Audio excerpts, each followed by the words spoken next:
怎么有焦味了？有没有不喜欢吃这种鱼的朋友呀？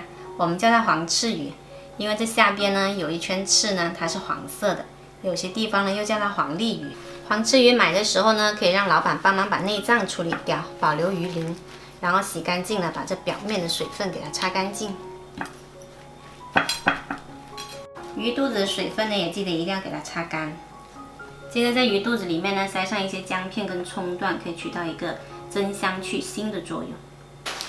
接着我们再来准备2包这种盐焗的粗海盐，再加入一些香叶、八角跟丁香，大火给它炒香。我们炒的这个盐呢，它噼里啪啦响，微微发黄了，就可以先关火，炒出一部分来。锅里剩下的盐铺平，然后把鱼放上来，在这个缝隙的位置呢，放上鹌鹑蛋。最后呢，把刚刚铲出来的盐给它铺上来，薄薄的一层就可以。鹌鹑蛋记得要提前煮熟哦。盖上盖子，调中小火焗10分钟。焗完了之后呢，我们焖个20分钟，再把盖子打开。好了，可以出锅。今天这款盐焗黄鲢鱼啊，它焗出来是又香又嫩滑。这个鱼皮呢，直接掀开就可以吃了。看这个肉质，一点都不干柴，你看，特别嫩哦。喜欢吃鱼的朋友一定要试试这个盐焗做法，真的超级好吃。